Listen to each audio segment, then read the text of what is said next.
1 kilometre दूर अपने घर से ही जमीन पर लेटी हुई तथा दूसरी 5 फाल नाप कर पोखरी पर पहुंची और डूबते हुए सूर्य को दिया अर्घ। इस पोखरे के श्रद्धालुओं पर लगातार अति प्राचीन शिव भगवान का भी कृपा बरसती है। अखिलानंद सिंह, वरिष्ठ अधिवक्ता। खबर गाजीपुर के जखनिया से है, जहां लोक आस्था के महापर्व छठ के तीसरे दिन गुरुवार को डूबते सूर्य को अर्घ्य व्रती श्रद्धालुओं ने अर्घ दिया। बुडकुरा कोतवाली अंतर्गत अलीपुर मद्रा के अमृत सरोवर को प्रधान प्रतिनिधि सर्वानंद उर्फ जुन्ना सिंह ने छठ पर्व को लेकर छठ पूजा की तैयारियां पूरी कर चुके थे। अमृत सरोवर को गुब्बारे से पूरी तरह से सजाया गया था। साथ हुई लाइट, डीजे व पूरे पोखरे पर मैट व रंग बिरंगी झूमर लगने से सारा पोखरा जगमग हो रहा था।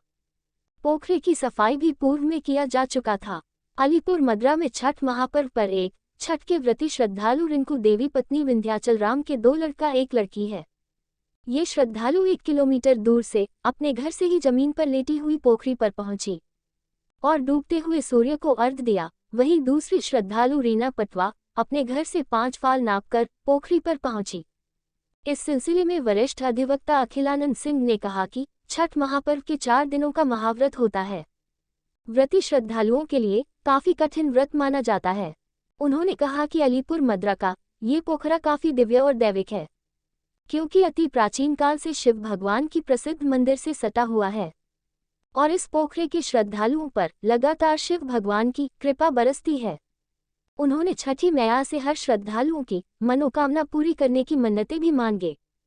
प्रधान प्रतिनिधि सर्वानंद उर्फ जुन्ना सिंह का कहा कि लोक आस्था के महापर्व छठ के तीसरे दिन व्रती अस्ताचल सूर्य को अर्घ्य दिए। इसके एक दिन पहले बुधवार को खरना करके 36 घंटे के व्रत की शुरुआत हो गई है। छठ के 4 दिन का अलग अलग महत्व होता है। छठ के तीसरे दिन यानी आज शाम को व्रती घाटों पर आकर कमर तक पानी में उतरकर सूर्य को संध्या अर्घ्य दिए। इसके बाद श्रद्धालु कल यानी शुक्रवार को सप्तमी पर उगते सूर्य को अर्घ्य देकर व्रत खोलेंगे और वही सभी लोग पर्व में बढ़ चढ़कर हिस्सा ले रहे हैं और छठी मैया की पूजा कर रहे हैं। इस मौके पर नगर वासियों के साथ कई गणमान्य लोग मौजूद रहे। जखनिया सुरेश चंद्र पांडेय की रिपोर्ट। छठ में व्रत क्यों किया जाता है? वो अपने बच्चे के लिए। क्या क्या मानते लोग मांगते? अपने धन दौलत के लिए, अपने पति के लिए, अपने दुख सुख के लिए बच्चे की व्रत है, अपन अच्छा भरने के लिए।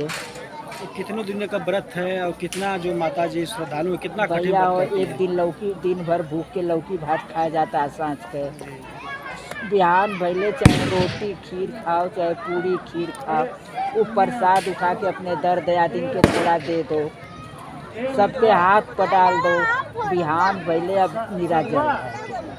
अब कल यहाँ से जाके मतलब दौड़ी सुपेली उठा के तब जाके कुछ पानी कानू पी अपन पर प्रसाद गांव पूरा के दे भैया। कई ऐसे छठ के श्रद्धालु थे, महिला थे, लेट के आई है, इसका क्या वजह है? वो श्रद्धा है, अपनी अपनी श्रद्धा है। जिसकी मन्नत जिस श्रद्धा से माना रहता है पूरा हो जाता है, उस हिसाब से आदमी करता है अपना मन्नत पूरा। एक श्रद्धालु ऐसी थी जो 5 फाल दूरी नाप करके आ रही थी और एक श्रद्धालु लेट की पूरी कंटिन्यू 1 किलोमीटर चाहिए। 5 भगवान कमानी होगी कि हम 5 बार मतलब साष्टांग प्रणाम करके आएंगे। आप कोई वो होता है कि अपने घर से घाट तक कंटिन्यू लेट करके आता है। तो अपनी अपनी इच्छा है, अपनी अपनी श्रद्धा है। ये व्रत कितना कठिन है जो महिला श्रद्धालु? हाँ, ये व्रत 3 दिन का होता है और सारी महिलाएं जिसकी मन्नत पूरा होता है, जिसको श्रद्धा रहता है, वो इस व्रत को करता है।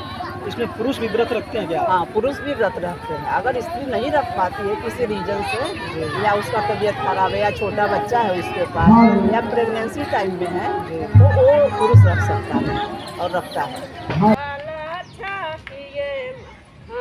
शुभ नाम आपका? अखिलानंद सिंह। आज छठ महापर्व का व्रत है और क्या माहौल है? ये कौन सा गांव है? यह ग्राम पंचायत अलीपुर मद्रा है और इस गांव के हम निवासी हैं जी। और विगत 10 वर्षों से इस छठ महापर्व को एक बड़े पैमाने पे इस गांव में इस उत्सव के रूप में मनाने के लिए या सूर्य के उपासना का यह पर्व है। यह पुत्र दीर्घायु के लिए माताएं बहनें व्रत रहती हैं। आज सूर्यास्त का पूजन करेंगी और सुबह जो है सूर्योदय का होता है। इसमें पुत्र और पति दोनों को दीर्घायु की कामना करती हैं माताएं और बहनें। क्या व्यवस्था है यहाँ पर? पोखरा कौन सा है यहाँ पर? ये देखा जाए अति पूरा तरह से प्राचीन- सजाया गया है, गुब्बारा से, फूलों से। यह अति प्राचीन शिवाला यहाँ है, लगभग 200 वर्ष पुराना यह शिव का मंदिर है, जिसमें राम लक्ष्मण, शिव के अलावा राम लक्ष्मण, दुर्गा जी की और भरत की मूर्ति भी यहाँ पे स्थापित है। और यह इस मंदिर को देखने के बाद यह ऐसा प्रतीत होता है कि यह जम्मू में जो रघुनाथ मंदिर है, सेम उसी की मूर्तिकला का रूप यहाँ दिया गया है। इसलिए हम लोग लगभग यह हम लोगों के पूर्वज या जो लोग भी बताए कि यह 200 वर्ष पुराना अति प्राचीन यह मंदिर है। और इसी मंदिर का ये पोखरा है, जो इस गांव का एक आदर्श पोखरे के रूप में जाना जाता है। और यहाँ पे जो है कि जितना हम लोगों से बन पड़ा है, साफ़ सफाई कराते हुए फूल और जो भी है गुब्बारा से इसको सजाया गया है कि माताएं बहनें आएँ, उनको कोई यहाँ दिक्कत ना हो। और इसको इस रूप में इसलिए किया गया है कि ज़्यादा से ज़्यादा लोग यहाँ आएँ और पूजा करें और इस गांव के नाम को रोशन करें। यही हम लोगों की दिली इच्छा है, यही चाहत है।